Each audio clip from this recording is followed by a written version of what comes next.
Dans cette vidéo, je vous explique en quoi Jean, l'apôtre, disciple que Jésus aimait, rédacteur de l'évangile de Jean et de l'Apocalypse, correspond au signe du scorpion. Générique.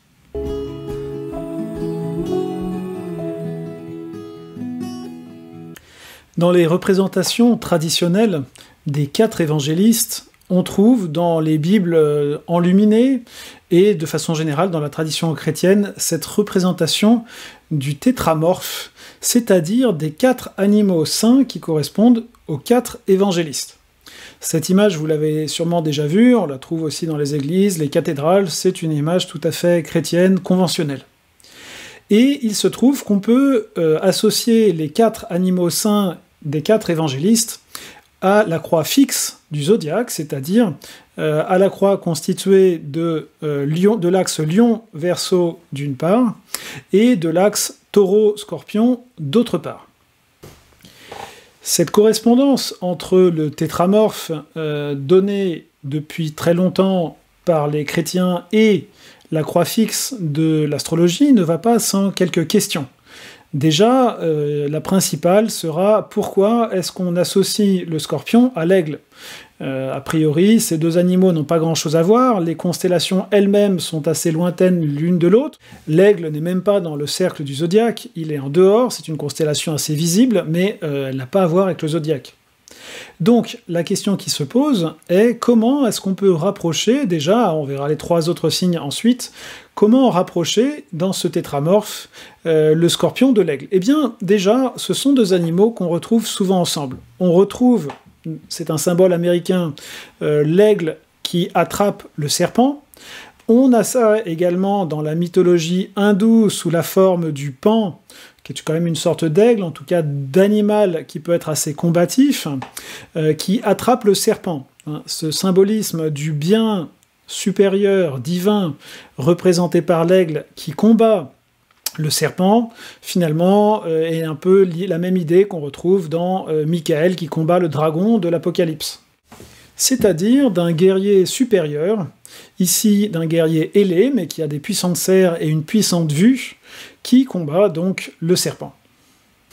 À vrai dire, plus profondément, cette correspondance entre le serpent et l'aigle correspond au chemin de la Kundalini. C'est-à-dire que la Kundalini, donc la force sexuelle de l'homme, qui est connectée à la force cosmique, qui est connectée à l'engendrement perpétuel du monde par la divinité, eh bien, cette force a un côté inférieur sexuel, qui est généralement les personnes l'utilisent comme ça, mais cette force peut être sublimée, et la sublimation de l'énergie sexuelle, donc représentée par le serpent, un symbole phallique très classique, et aussi, dans la mesure où le serpent peut faire un cercle avec son propre corps, c'est aussi un symbole qui peut représenter le sexe féminin, donc il y a une certaine androgynie, mais en tout cas un symbole sexuel fort dans le serpent, évidemment.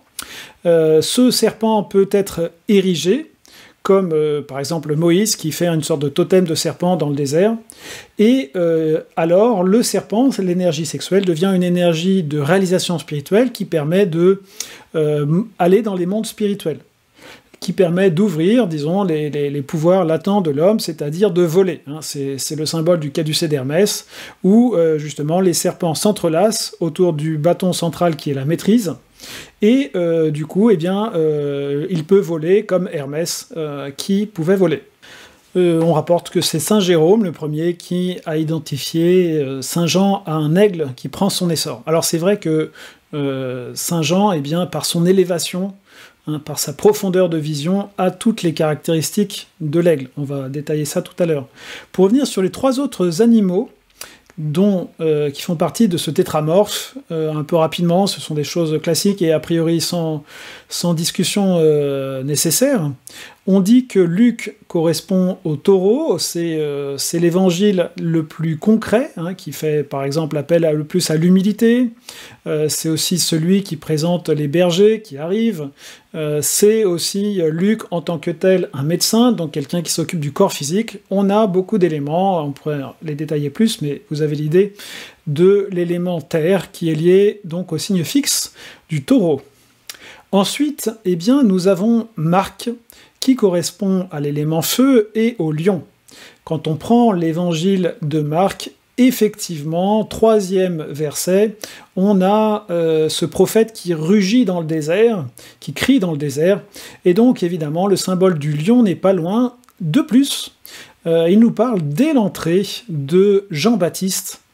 Et Jean-Baptiste, donc, en plus de crier dans le désert, ce qui lui donne une caractéristique de lion, eh bien, c'est celui qui verse l'eau sur la tête de ceux qui seront les futurs disciples de Jésus, qui préparent le terrain. Hein. Et donc, on est sur l'axe verso-lion, évidemment, cet axe verso-lion, dès les premières lignes également, est indiqué par le fait que lui baptise d'eau, mais que le Sauveur baptisera d'esprit, c'est-à-dire de feu. Hein. Et donc, on est bien ici dans quelque chose de clair. Enfin, nous avons Matthieu, qui est représenté dans le tétramorphe, et donc dans les représentations bibliques traditionnelles, par l'homme. L'homme correspond au signe du Verseau, car le Verseau, l'objectif, l'objectif profond, spirituel du Verseau, c'est l'individuation de l'homme, c'est-à-dire quelle est ma propre vérité. Hein, c'est pour ça que les personnes du Verseau sont originales. Elles cherchent à être différentes, elles cherchent quelle est leur propre vérité, et elles cherchent à devenir un homme au plein sens du terme. Donc là, il n'y a pas non plus de difficulté dans la correspondance. Bien, ensuite, j'aimerais aller vers cette idée que Jean, l'apôtre, reçoit la clé des enfers. On avait vu dans la vidéo précédente, et c'est quelque chose, là encore, de très classique, où je ne sors pas des sentiers battus, que Pierre reçoit donc la clé du paradis, hein, c'est lui le gardien du paradis, même dans les blagues, les fameuses blagues, il y en a des centaines sur Saint-Pierre. Ce à quoi on accorde moins d'importance, c'est que Jean reçoit la clé des enfers, et il l'indique en fait dès son premier chapitre de l'Apocalypse. Je vous lis ce passage, qui donc l'institue comme celui qui a la clé des enfers. Donc, il est en train de parler avec Jésus, qui ici se présente comme l'initiateur. On pourrait le rapprocher de ce point de vue de Melchizedek, autre initiateur d'Abraham, mais il s'agit bien de Jésus, puisque, voilà, ils nous disent « Je suis le premier et le dernier, hein, l'alpha et l'oméga, le vivant, j'ai été mort, et voici que je suis vivant. Hein, » Donc c'est bien quelqu'un qui a été mis à mort, et qui est revenu de la mort, donc ce n'est pas Melchizedek, même s'il a l'énergie de l'initiation de Melchizedek, c'est bien de Jésus dont il s'agit au début de l'Apocalypse, et voici ce qu'il lui dit aussi, hein, il est revenu de la mort, j'ai les clés de la mort et de l'Hadès. Autrement dit, l'initiation que je m'apprête à te donner, Jean, dit Jésus donc au tout début de cet Apocalypse, c'est celle qui te donnera les clés de l'Hadès et de la mort. Hein. Donc, mais il lui donne pas tout de suite, puisqu'en fait, il y a tout un processus, hein, que je détaillerai peut-être dans d'autres vidéos, mais qui sont en fait le pentagramme humain, qui permet de traverser les enfers. Hein, ce pentagramme, eh bien, il est fait de 5 vertus, je le détaillerai peut-être dans une autre vidéo, on va terminer quand même ce cycle, j'ai encore à vous parler de Jacques dans une autre vidéo, mais quoi qu'il en soit, cette clé, en fait, hein, la clé en question, c'est donc une clé en forme de pentagramme qui va être révélée tout à la suite, hein, et on comprend donc, puisque Jean va manger des livres et voir toutes les choses possibles, et recevoir tous les cadeaux possibles, eh bien que lui-même a reçu cette clé. Bon, très bien, il a la clé des enfers, mais en quoi ça fait de lui l'apôtre du Scorpion? Bonne question. Vous savez que le signe du Scorpion, c'est celui qui est en gros du 20 octobre au 20 novembre, qui est la période de l'année, qui est une période fort obscure. Hein. On n'a pas encore l'espérance de Noël, hein, il est quand même un peu tôt pour ça, les enfants peut-être, mais les adultes pas vraiment. En revanche, il fait très sombre, il fait relativement froid, il fait assez humide, et on a une ambiance un petit peu de mort qui est présente dans l'hémisphère nord, particulièrement en France, enfin, particulièrement dans la zone vers la France, et puis c'est la fête d'Halloween, hein, donc la fête des morts. Tout le Scorpion a à voir avec cette énergie profonde, cette énergie, disons, éthérique inférieure, mais inférieure sans que ce soit négatif, mais disons, qui nous prend quand même au niveau des organes génitaux plutôt. Donc voilà, le Scorpion à voir donc avec le serpent également, et donc on est bien relié ici au signe. Bien, ensuite, dans cette explication. Vous allez voir qu'aujourd'hui encore, on a énormément d'arguments. Donc, si vous n'êtes pas d'accord sur mon choix du signe, n'hésitez pas à mettre dans le commentaire. Mais voilà, je vous offre une dizaine d'arguments tout de même assez pesants sur pourquoi ça correspond. Donc, maintenant, on va voir pourquoi la biographie et la personnalité de Jean correspondent bien au signe du Scorpion. Alors le signe du Scorpion, déjà, c'est un guerrier sans peur. Hein, les personnes du Scorpion sont intenses et vont vraiment au bout des choses, ils font des expériences. Cette intensité du Scorpion, on la retrouve à plusieurs reprises dans les évangiles, puisque déjà, de même que son frère Jacques, il veut faire descendre le feu du ciel face aux personnes qui n'ont pas accueilli Jésus. Hein. Donc c'est les fils du tonnerre, les Boanerges, qui ont un caractère assez intrépide. Là, c'est un trait effectivement de Scorpion. Mais aussi, Jean, c'est le disciple qui n'abandonne jamais Jésus. Hein. C'est le vrai ami. Et ça aussi, d'ailleurs, c'est une caractéristique du Scorpion. Les Scorpions vont chercher les contacts, vont chercher les amitiés. Et là, on a donc un vrai ami, mais un ami courageux, donc un guerrier. Hein. On dit que le Scorpion, c'est le Mars nocturne, et Mars, c'est le guerrier. Hein. Donc le Scorpion, c'est le guerrier intérieur, ce qui lui donne de l'intrépidité. Et de fait, Jean est à la fois le seul qui va accompagner Jésus quand il est pris par les soldats romains pour l'amener au Sanhédrin. Hein. Il a le pouvoir même au sein du Sanhédrin. Jean, c'est impressionnant puisqu'il peut rentrer, et il peut même demander à ce que Pierre rentre. Donc le pouvoir est un signe lié au Scorpion. Hein.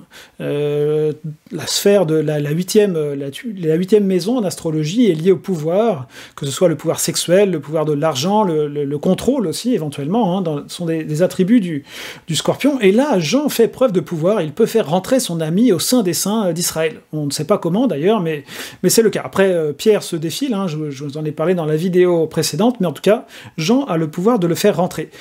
Et Jean est présent aussi, autre symbole très scorpionique de sa personnalité, il est celui qui, des 12, est présent en bas de la croix, hein, avec Marie, qui deviendra sa mère, comme on le sait. Mais donc, tandis que les autres regardent de loin, ils n'ont pas envie de se faire crucifier aussi en tant que collaborateurs de Jésus, en tant que potentiel fauteur de troubles, donc là, ils font preuve d'une certaine lâcheté, les autres, mais Jean, lui, est prêt à donner sa vie sans hésitation, hein. Il n'y a pas de plus grand amour que de donner sa vie pour ceux qu'on aime, donc là, pour le coup, c'est Jean qui se distingue comme celui ayant le plus grand amour pour Jésus, mais aussi celui ayant le plus grand courage, donc caractéristique du signe du Scorpion. La traversée des enfers que vit la personne de type Scorpion, hein, quand on prend une personne qui est de signe Scorpion, quand il y a des personnes qui viennent me voir avec ce signe-là, elle me présente en général une biographie lourde, hein, vraiment avec des situations familiales dès le début, des parents, de la violence, enfin voilà. Le Scorpion vit dans cette ambiance un petit peu de mort, d'extrême, qui teinte une bonne partie de leur biographie. Ils ont besoin après de se poser, parce que c'est vraiment, ils vivent des choses très intenses, mais le but est d'aller vers leur propre authenticité, de traverser leurs enfers pour aller vers leur authenticité. On a plusieurs fois ça dans la biographie de Jean, on l'a même beaucoup de fois, à vrai dire, puisque déjà, il est Lazare. Lazare devient Jean après sa résurrection, mais donc il est mort, hein, donc il passe par la mort, et Jésus le ramène à la vie. Hein. Là, c'est un symbole très scorpionique, hein, le scorpion étant non seulement aussi l'aigle, mais le phénix étant le degré supérieur de l'aigle, hein, et tout ça, c'est pas non plus des choses que j'invente, hein, vous pouvez les trouver facilement sur Internet, en tout cas en anglais, je les ai vus plusieurs fois, l'idée que eh bien, le scorpion est le degré inférieur, le serpent, si on veut, puis l'aigle acquiert la vision, et puis de cette vision, il y a une renaissance qui mène au phénix. Jean a tout à fait ces caractéristiques, et donc là, déjà, en tant que Lazare, il y a une résurrection. La légende dorée indique également que les Romains lui font boire le poison pour l'éliminer, mais lui, non seulement survit à boire le poison, puis du coup, ceux qui veulent le mettre à mort testent le poison sur un autre condamné, et évidemment, le condamné directement défaille, meurt, et Jean le ramène à la vie. Là, à nouveau, il fait preuve de ce symbole de résurrection qu'est le caducée d'Hermès, et il ramène cette personne à la vie dans, évidemment, la légende dorée de l'Église. Et enfin, les lieux mêmes où va Jean sont des lieux scorpioniques. Il est sur l'île de Patmos, comprendre l'Alcatraz de l'époque, c'est-à-dire une île assez isolée dont il est difficile de s'échapper, une île volcanique, qui a été formée par de la lave en fusion, c'est-à-dire on a une île qui a été formée depuis les profondeurs des enfers, quelque part sur Patmos, et puis c'est une île où donc on mettait les condamnés dont on ne voulait plus entendre parler.